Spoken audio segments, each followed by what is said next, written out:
Halo teman-teman semuanya, selamat datang kembali di channel ini. Jumpa lagi dengan saya Vicky Impong. Semoga kalian semua selalu dalam keadaan yang sehat.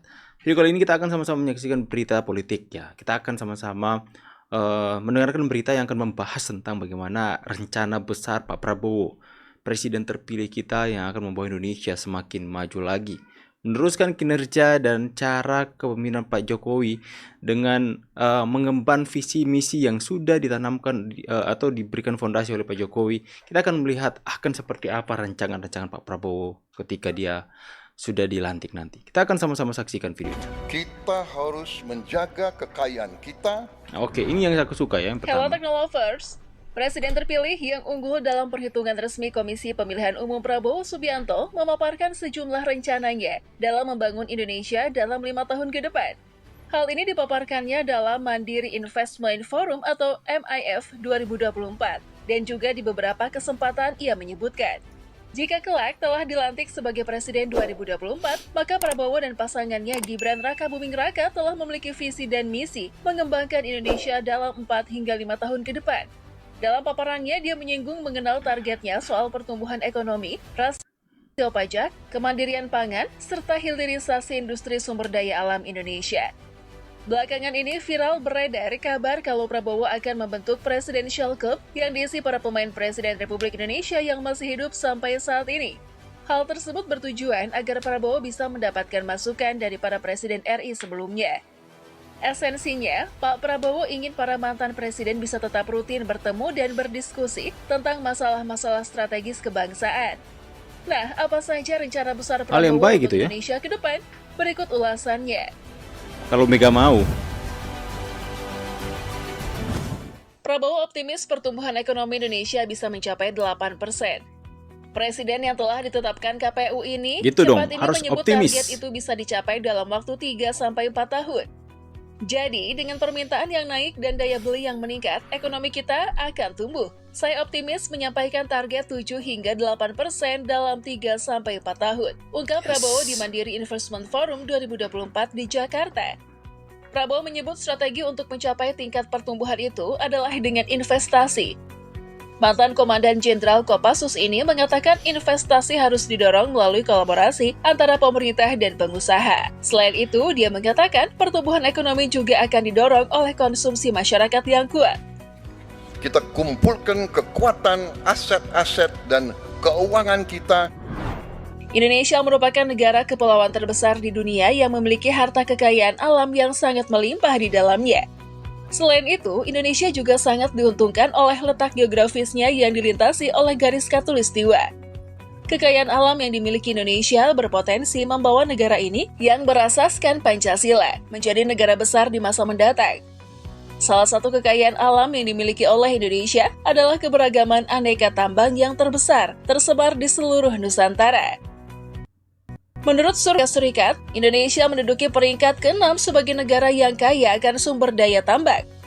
Kondisi Ke-6 ya? ekselen tektonik dan geologi tersebut membawa Indonesia menjadi salah satu produsen terbesar emas, tembaga, nikel, timah, dan minyak. Seperti diketahui, Indonesia merupakan pemilik cadangan dan pengekspor nikel terbesar di dunia, berdasarkan data United States Geological Survey dan Badan Geologi Kementerian ISDF. Indonesia merupakan negara dengan produksi biji nikel tertinggi di dunia, dengan produksi biji nikel sekitar 1,6 juta ton di tahun 2022. Jumlah ini terpaut jauh dengan Filipina yang menduduki peringkat kedua dunia dengan produksi sekitar 330.000 ton, dan Rusia di peringkat Filipina ketiga ya? dengan produksi 220.000 ton. Cadangan nikel Indonesia tersebar di Pulau Sulawesi, Maluku, dan Papua. Dengan mempertimbangkan besarnya cadangan nikel di Indonesia, Prabowo Subianto tidak ingin melewatkan peluang ini. Dia memiliki ambisi untuk menjadikan Indonesia sebagai produsen besar lithium baterai di dunia di UOB Indonesia. Henry Tanuwijaya memaparkan bahwa nikel adalah mineral yang sangat berharga di masa depan karena pesatnya perkembangan kendaraan listrik. Nikel merupakan salah satu logam terbesar dalam pembuatan baterai listrik dan baterai itu sendiri ibarat jantung dari revolusi mobil listrik. Menurut International Energy Agency, setidaknya ada 8 negara yang tercatat dengan penggunaan mobil listrik terbanyak. Yang pertama adalah Tiongkok, kemudian disusul oleh Amerika Serikat, Jepang, Inggris, serta 4 negara Eropa, yaitu Norwegia, Prancis, Jerman, dan Belanda. Hingga saat ini, produksi baterai ion global untuk kendaraan listrik masih berkonsentrasi di 4 negara, yaitu Amerika Serikat, Tiongkok, Korea Selatan, dan Polandia.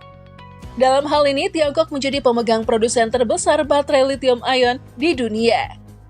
Menko Bidang Maritim dan Investasi, Luhut Binsar Panjaitan mengatakan bahwa Indonesia sebenarnya adalah negara superpower dalam hal karbon kredit.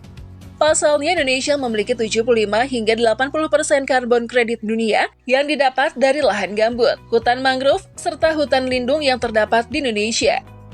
Menurutnya, karbon kredit ini sangat dibutuhkan oleh negara-negara maju di Eropa dan tidak banyak yang tahu bahwa sebenarnya bangsa Indonesia ini adalah bangsa yang sakti. Prabowo yakin bahwa Indonesia bisa mandiri dalam memasok kebutuhan pangan di dalam negeri hingga menjadi pengekspor bahan pangan dalam 4 tahun ke depan. Dia meyakini bahwa dalam 3 hingga 4 tahun ke depan, Indonesia bisa mandiri dalam hal pangan. Saya pikir kita bisa menjadi eksportir pangan dalam kurun waktu 4 tahun dan dalam 3 tahun banyak kita bisa bendungan mandiri sudah dalam dibangun, hal ya. pangan, ujarnya. Untuk mencapai target ini, Prabowo mengatakan Indonesia perlu belajar dari banyak negara seperti China dan India. Menurutnya, China memiliki kinerja yang sangat baik dalam mengentaskan kemiskinan di negaranya.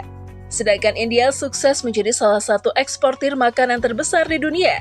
Prabowo juga memaparkan pengalaman India dalam mengatasi masalah kelaparan di negaranya. Kita harus belajar dari praktik terbaik yang dilakukan India dan Tiongkok dalam mengentaskan kemiskinan di banyak negara di dunia, ungkapnya. Prabowo berjanji bahwa selama masa kepemimpinannya, rasio pajak terhadap PDB akan meningkat dari tingkat saat ini, yaitu 10% menjadi 16%. Namun, dia tidak akan secara langsung menaikkan tarif pajak. Tetangga kita, Thailand, Malaysia, Vietnam, dan Kamboja memiliki rasio pajak sekitar 16 hingga 18% yang menunjukkan adanya ruang untuk meningkatkan tax ratio, ujarnya. Prabowo juga menyatakan bahwa dia akan berupaya memperluas basis perpajakan atau jumlah wajib pajak. Tambahan 6% dalam rasio pajak ini setara dengan 90 miliar US dollar yang masuk ke dalam penerimaan negara. Maka kenaikan 6% dari 1.500 miliar US dollar, produk domestik bruto atau PDB akan menjadi angka yang signifikan, yaitu 90 miliar US dollar, kata dia. Perlu dicatat bahwa calon wakil presiden Prabowo, Gibran Rakabuming Raka, sebelumnya menyatakan bahwa pihaknya menargetkan rasio pajak sebesar 23%. Hal ini disampaikannya dalam debat Cawapres.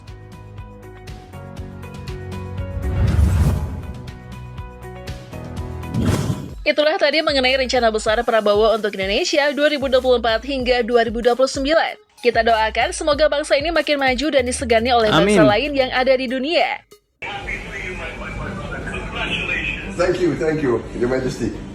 I'd like to maybe call on you maybe in next few weeks, if possible. Lembaga asal Malaysia memprediksi nasib Indonesia jika dipimpin oleh Prabowo Subianto.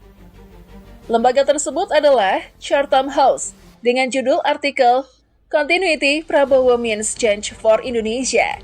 Opini ini ditulis oleh mantan PM Malaysia yang mengawali opininya dengan berkisah tentang pengalamannya saat makan malam bersama Prabowo pada tahun 2013 lalu.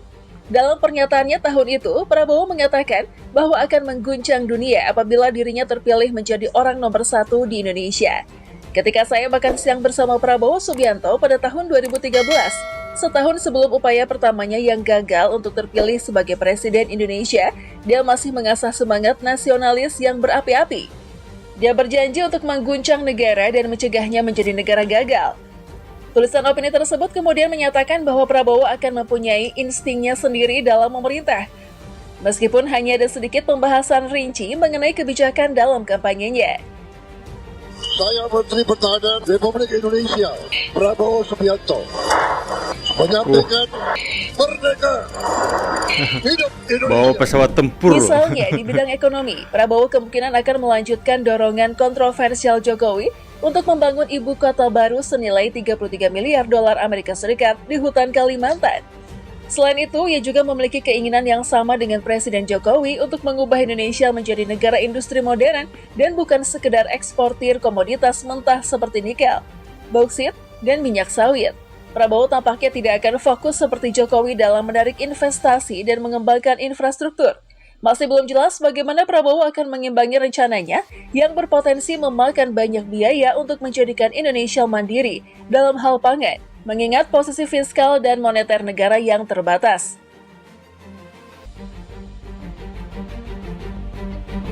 Terkait KPK, ulasan tersebut juga menyoroti apa yang mungkin dilakukan oleh Prabowo terhadap KPK.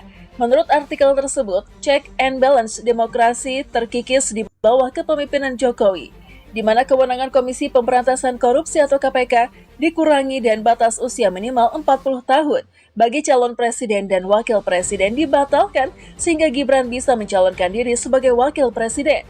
Sebelumnya, Prabowo telah mencela biaya yang tidak perlu dan kompleksitas demokrasi di Indonesia. Banyak aktivis hak asasi manusia menjadi khawatir tentang apa yang mungkin akan dilakukan oleh Prabowo jika ia mewarisi sistem tersebut. Kancah internasional tersebut yang berbasis besar di London dan Kuala Lumpur menganggap bahwa mantan jenderal ini kemungkinan besar akan menjadi presiden yang sangat berbeda di kancah internasional. Jokowi tidak menyukai formalitas pertemuan puncak diplomatik, tidak pernah menghadiri sidang umum PBB secara langsung, dan berpendapat bahwa kebijakan luar negeri harus dipusatkan pada peningkatan perdagangan dan investasi. Di sisi lain, Prabowo adalah seseorang yang fasih berbahasa Inggris dan menyukai pusat perhatian dunia. Namun, dalam pidato nasionalisnya, ia sensitif terhadap campur tangan kekuatan asing. Meskipun tidak mungkin baginya untuk membatalkan komitmen jangka panjang Indonesia terhadap kebijakan luar negeri yang independen dan non-blok. Prabowo akan membawa gaya kepemimpinan yang antusias namun tidak dapat diprediksi, seperti yang dibuktikan dengan rencana perdamaian untuk Ukraina yang ia ungkapkan secara tergesa-gesa pada konferensi pertahanan beberapa waktu lalu. Seorang ahli taktik cerdas yang telah berupaya untuk menjadi presiden, SPKD Prabowo, memanfaatkan keinginan masyarakat Indonesia untuk melihat kelanjutan kebijakan Jokowi dan keinginan Jokowi untuk mempertahankan pengaruhnya setelah ia mundur. Namun, ketika ia sudah mendapatkan kekuasaan, Prabowo kemungkinan ingin menentukan agenda sendiri. Pakar senior Asia Tenggara dari Council of Foreign Relations atau CFR, Joshua Kwarlansik, menuliskan pandangannya mengenai calon presiden nomor urut Prabowo dalam tulisan yang diunggah di laman CFR. Kwarlansik mengatakan bahwa Prabowo memiliki ambisi yang ingin diwujudkan di Asia Tenggara apabila ia memenangkan pemilihan presiden 2024. Kwarlansik menyebut bahwa Prabowo ingin membawa Indonesia menjadi pemimpin ASEAN dalam kebijakan luar negeri. Prabowo jelas ingin Indonesia dipandang sebagai kekuatan yang lebih besar di Asia dan di panggung dunia, untuk mengambil kembali kepemimpinan nyata serta memainkan peran yang lebih besar dalam lembaga. Oke teman-teman ya, mungkin terlalu panjang videonya. Tapi dalam sekilas kita bisa menyimak sama-sama berita yang disampaikan bahwa seperti itulah yang kita inginkan. Pemimpin harus optimis dalam melihat ketika dia sudah merancangkan visi misi, dia kemudian optimis seperti Pak Jokowi optimis ya. Dia begitu optimis bisa menaikkan pertumbuhan ekonomi Indonesia bisa sampai 8% katanya. Luar biasa ya. Dan juga Indonesia bisa menjadi negara yang besar mengekspor pangan. Ya, karena kita melihat infrastruktur yang dibangun oleh Pak Jokowi hari ini benar-benar sudah sangat banyak. Itu kalian bisa melihat bahwa Pak Jokowi sudah terlalu banyak meresmikan bendungan-bendungan yang ada. Yang dimana kita sama-sama tahu salah satu fungsi dari bendungan tersebut adalah untuk bisa memberikan suplai air kepada yang dialirkan ke sawah-sawah, dan itu benar-benar sangat bermanfaat. Banyak sekali kita bisa dalam peternakan ikan kita, dalam hal sawah kita akan jadi subur. Ini adalah hal yang sangat-sangat luar biasa yang saya pun begitu optimis bahwa Indonesia bisa mencapai masa keemasan di bawah kepemimpinan Pak Prabowo dan Gibran. Bagaimana pendapat kalian? Tulis di kolom komentar. Saya pamit dulu. See you on the next video and God bless. Bye.